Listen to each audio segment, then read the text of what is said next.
Good morning, 5th class. How are you all? I hope you all are fine. So बेटे today we are going to start our chapter 6th. Last time मैंने आपको chapter 5th की video send की थी, but हमने chapter जो 5th है वो पीरियोडिक से पहले ही कंप्लीट कर लिया था. So today we are going to start our chapter 6th, health and diseases. Clear?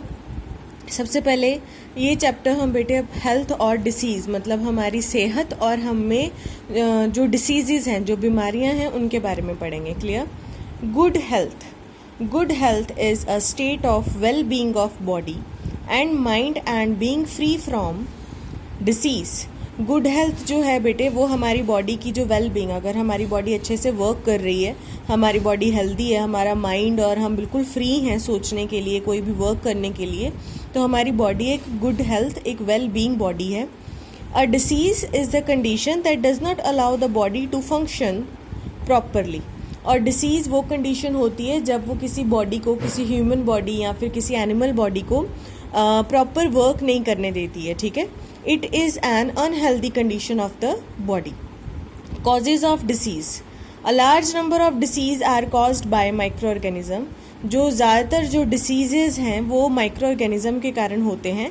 The disease causing micro organism are called germs. और वो माइक्रो ऑर्गेनिज्म जिनसे डिसीज़ होते हैं उनको हम क्या बोलेंगे? जर्म्स.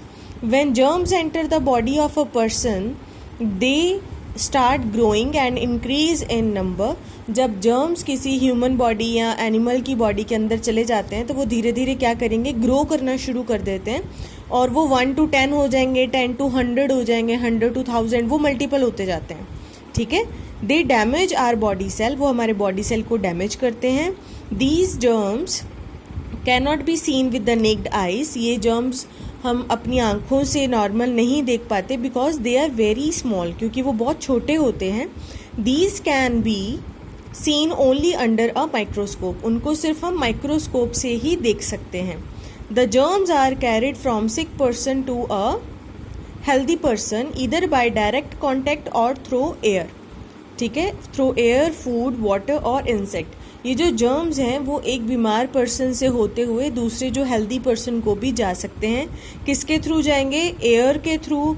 अगर हम उनके पास यहाँ बैठ के खाना खा रहे हैं या उनकी प्लेट में से खाना खा रहे हैं, वाटर या इंसेक्ट. ठीक है? तो ये सारे जो माइक्रो ऑर्गेनिज्म हैं एक बॉडी से दूसरी बॉडी तक जा सकते हैं. ये हमारे पास डिफरेंट टाइप है बेटे. Bacteria causes cholera, bacteria causes tetanus, bacteria causes typhoid, bacteria causes tuberculosis जिसे हम टीबी भी बोलते हैं, bacteria causes pneumonia. Clear? Some common disease such as cholera, measles, malaria, etc. are caused by different microorganism. ये एक table है जो हम पढ़ेंगे. इसमें बैक्टीरिया से कौन कौन से डिसीज़ हो सकते हैं? Cholera, typhoid, tuberculosis, tetanus, pneumonia, gastroenteritis, diphtheria, whooping cough. और वायरस से कौन कौन से डिसीज़ हो सकते हैं? Measles, AIDS, common cold, viral fever, polio, conjunctivitis, chickenpox, dengue and meningitis. Next is protozoa. Protozoa से मलेरिया, डायसेंट्री, स्लीपिंग सिकनेस. और फंगी से कौन कौन से हो सकते हैं? रिंग वॉर्म, फूड पॉइजनिंग या एथलीट्स फुट. क्लियर? जो हमारी स्किन से हो जाते हैं हमें. Types of diseases. There are following 2 type of diseases. सबसे पहले कम्युनिकेबल और infectious diseases. Second is non communicable और नॉन इन्फेक्शियस डिसीजेस. क्लियर? अब कम्युनिकेबल और नॉन कम्युनिकेबल के बारे में हम डिटेल में पढ़ेंगे. सबसे पहले वी हैव कम्युनिकेबल और infectious diseases. That is the disease which spread from one person to another person are called communicable और इन्फेक्शन डिसीजेस. वो डिसीज़ जो एक पर्सन से दूसरे पर्सन तक फैलता है उसे हम क्या बोलेंगे? जैसे कम्युनिकेबल डिसीज़. जैसे आजकल कोरोना वायरस जो है वो बहुत ज़्यादा फैला हुआ है ना. अगर हम किसी के साथ जिनको जो कोविड पॉजिटिव आए हैं, अगर हम उनके पास बैठ के खाना खाएंगे, ठीक है, या उनके टच में रहेंगे तो हमें भी वो जो कोविड पॉजिटिव जो है वो आ सकता है. ठीक है? तो इसलिए ये भी एक कम्युनिकेबल डिसीज़ है जो लेटेस्ट चल रहा है. ठीक है? Next is spread of communicable diseases. अब ये कम्युनिकेबल डिसीजेज जो हैं वो स्प्रेड कैसे होते हैं, वो फैलते कैसे हैं? Through direct contact. Some disease spread through direct contact with a sick person by sharing common things like clothing, towel, hanky, etc. Diseases like chickenpox, measles, mumps and ringworm spread through direct contact. कुछ जो communicable disease हैं वो direct कैसे, जैसे हम किसी का towel use कर लें, किसी का हैंकी यूज़ करें, ठीक है, और ये इस तरह से फैलते हैं. फिर आएगा थ्रू एयर, जैसे व्हेन अ पर्सन, हम अपने आजकल मुंह में क्या है, मुंह पे मास्क पहन के घूम रहे हैं ना, वो इसी वजह से, ताकि एयर में भी अगर कोई जर्म्स हैं तो वो हमारे अंदर ना जा पाए. Through air, when a person suffering from a disease cough, sneeze or spit, the disease causing germ come out into the air and spread all around. When a healthy person breathe in this air, the germs enter the body and makes him sick. Common cold, flu and tuberculosis spread through air. Clear? Next आएगा through contaminated food and water. अगर कोई food या water अगर ऐसा जहरीला है या फिर वो कुछ ऐसा ख़राब हो चुका है, अगर हम उसके कांटेक्ट में आते हैं तो भी. Food can be source of germs if it is not washed और कुकड प्रॉपरली, इट स्टेल और is handled with unclean hand. अगर फूड भी जर्म्स का कारण हो सकता है, अगर वो अच्छी तरह से पका नहीं है, या फिर हमने फूड को बनाने से पहले सब्जियां या जो फल हैं उनको अगर हम धोकर नहीं खाते तो वो भी जर्म्स का कारण बन सकते हैं. Vegetable and fruit should be washed with a clean water and stored carefully. Unclean water is the carrier of germs of many diseases like typhoid, food poisoning, diarrhea, jaundice, etc. Clear? Next आ जाएगा हमारे पास through animal bites.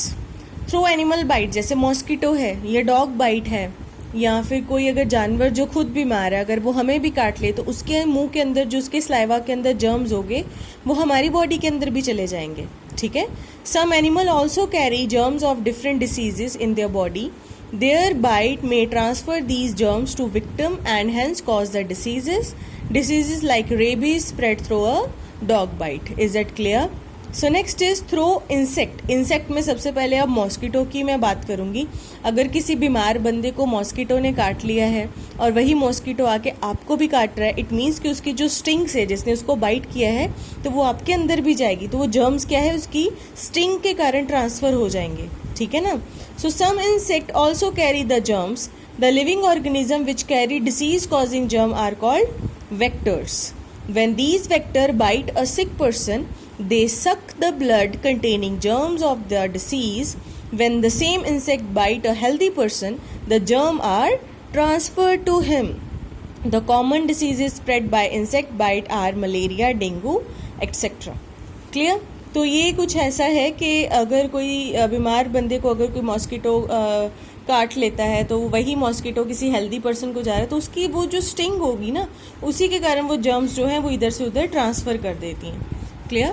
So some insect like housefly carry disease causing germ on their feet. जैसे housefly है, मक्खी है, अगर वो किसी dirty जगह पर बैठी है वो उड़ के दोबारा साफ जगह पर आ गई, सपोज आपके फूड के ऊपर आके बैठ गई है, इट मीन्स कि अगर वो गंदी जगह पे बैठी है तो उसके जो फुट पे तो डर्ट लग गई है ना, तो वही वो क्या है उड़ के आपके फूड के ऊपर आ गई है, तो उसने भी क्या कर दिया, ट्रांसफ़र कर दिया, तो वो डिसीज़ बन जाते हैं. Clear? So they sit on filthy garbage in order to get food. The germs stick to their feet from garbage. When the same housefly sit on the food or clothing, the germs are likely to reach there. Mosquitoes and houseflies are the most common vectors. Clear? Mosquitoes और houseflies जो हैं वो most common vectors हैं because वो most common source हैं diseases को फैलाने का एक जगह से दूसरी जगह तक. क्लियर? अब ये बेटे कुछ प्रिवेंशन ऑफ कम्युनिकेबल डिसीजेज हैं. प्रिवेंशन का मतलब होता है बचाव करना किसी से, कि हम कैसे बच सकते हैं कम्युनिकेबल डिसीजेज से. The spread of communicable disease can be minimized if a few simple safety measures are followed. First is the surroundings should be kept clean. अपना आसपास जो है उसको बिल्कुल साफ सुथरा रखो. Second, house waste should be thrown into covered dustbin. जो भी घर का जो कचरा है वो डस्टबिन ऊपर ढक्कन लगा होना चाहिए उसके ऊपर, ताकि जो मॉस्किटो या मक्खियाँ हैं उनके ऊपर ना बैठ सके और वो इधर से उधर ट्रांसफ़र ना करें. Body hygiene should be maintain by bathing regularly, wearing clean cloth and washing hand before and after meals. और अपनी जो हाइजीन है अपनी बॉडी को भी हमें साफ़ सुथरा रखना चाहिए हमें रोज़ नहाना चाहिए, अच्छे कपड़े पहनने चाहिए, खाना खाने से पहले और खाना खाने से बाद हमें अपने हाथों को अच्छे से वॉश करना चाहिए। Healthy eating habit should be followed, healthy eating habit होनी चाहिए। Eat clean and drink clean water, साफ़ खाना खाओ, साफ़ पानी पियो। Uncovered food from a roadside stall should not be eaten, जो सड़कों पे जो ओपन स्टॉल होते हैं ना, वहाँ से कभी भी फूड नहीं लेना चाहिए, ठीक है। Water should not be allowed to collect in और अराउंड द हाउस, अपने आसपास कहीं पर भी पानी को इकट्ठा मत होने दो। Disinfectants and antiseptic should be use to destroy germ. Sunlight is a natural disinfectant, allow plenty of sunlight to enter the house. अपने डिसइंफेक्ट करो और एंटीसेप्टिक जो है हमें लगातार यूज़ करते रहना चाहिए। जैसे सफाई कर रहे हैं तो उसमें हमने डिटॉल या कुछ ऐसा डालो जिससे जो जर्म्स हैं वो किल हो जाएं, ठीक है। और सनलाइट जो है, धूप में बैठो या धूप आने दो घर में, उससे क्या होगा, जर्म्स काफ़ी जो हैं वो किल हो जाते हैं, जर्म्स काफ़ी रिड्यूस हो जाते हैं। Keep the house well ventilated, अपने घर को हमेशा हवादार बनाना चाहिए हमें। A doctor should be consulted immediately in case of animal bite और एनी डिसीज़। डॉक्टर को हमें सबसे पहले बताना चाहिए अगर किसी जानवर ने हमें काट लिया है या फिर हमें कोई कुछ डिसीज़ हो गया है तो। क्लियर? सो बेटे this is all for now.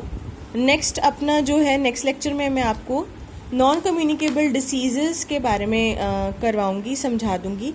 Clear? और ये जो चेक पॉइंट है जस्ट आप एक अपने पास रीड करना, अगर आपके पास बुक्स हैं तो ये मैं आपको नेक्स्ट लेक्चर में अच्छे से करवा दूँगी। क्लियर? तो अभी तक के लिए इतना ही। और अभी जो अगर कुछ चैप्टर में से नहीं समझ में आया हो then do send a voice message on my number. Okay, thank you.